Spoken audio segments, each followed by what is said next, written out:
Question देखते हैं। इसमें प्रॉपर्टीज के बेस पे हमें ऑप्शन चेक करना है।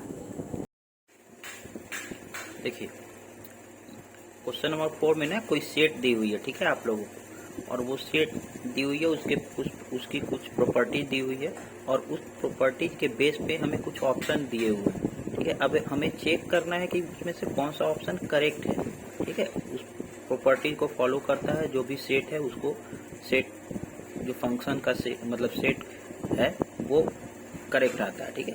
तो हम सिर्फ इसमें अभी आपको चेक क्लिक कर रहे हैं, ठीक है। आप फर्स्ट सेकंड थर्ड सब चेक करेंगे आप, लेकिन यहाँ पे हम बता रहे हैं सिर्फ थर्ड को, क्योंकि इसका राइट आंसर जो है वो थर्ड ही है।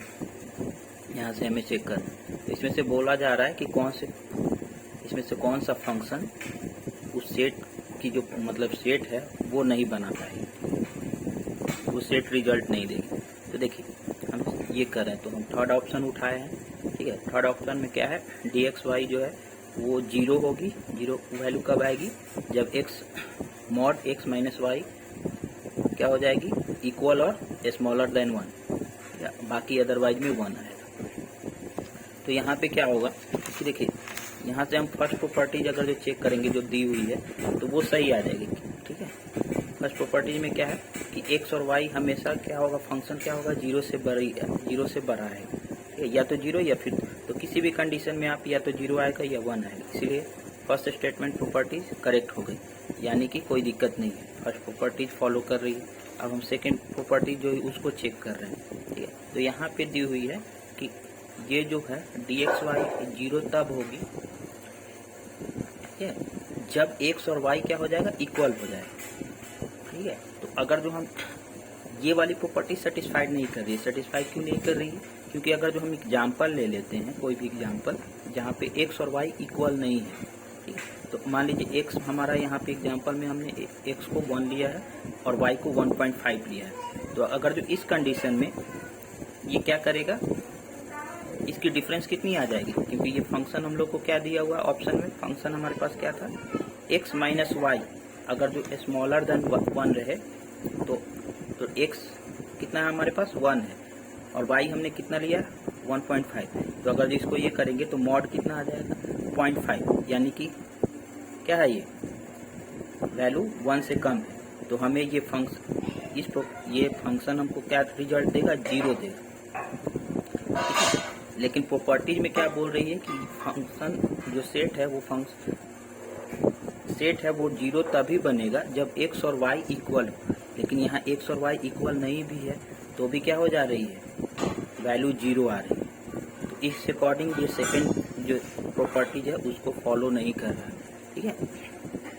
तो इस कारण ये सेकंड प्रॉपर्टी फॉलो नहीं कर रहा है, तो एक तो ये गलत हो गया। उसके बाद नेक्स्ट प्रॉपर्टीज अगर जो देखेंगे तो नेक्स्ट वाले में आप x और y का कोई भी वैल्यू इधर से उधर करके देख लीजिए, x और y फॉलो करेगा, ठीक है।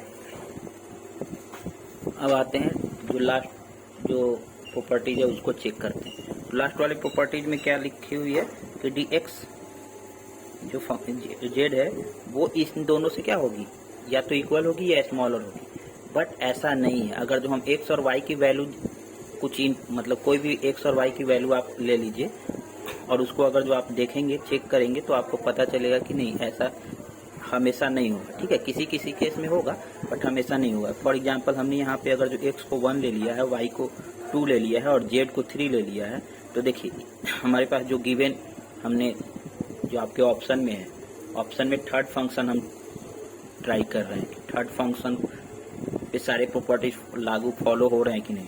तो थर्ड फंक्शन को हम देखेंगे। तो थर्ड फंक्शन में जब हम इनकी वैल्यू पुट कर रहे हैं तो कभी वो x 1 दे रहा है और इन दोनों में ये दे रहा है, तो मतलब 0 + 0 कभी भी 1 से बड़ी होगी क्या, इसीलिए ये वाली प्रॉपर्टी भी मतलब ये प्रॉपर्टी जो है लास्ट प्रॉपर्टीज है वो ये फंक्शन फॉलो नहीं करता है, ठीक है। तो इसलिए ये भी फॉल्स होगी, यानी कि ये जो सिर्फ ये सिंगल फंक्शन है, थर्ड वाला जो ऑप्शन में आपके फंक्शन दी हुई है थर्ड ऑप्शन, वो ऐसी फंक्शन है जो कि बाकी ऊपर जो प्रॉपर्टी दी हुई है उसको फॉलो नहीं कर रही है, इसीलिए ये ऑप्शन क्या है, इनकरेक्ट है।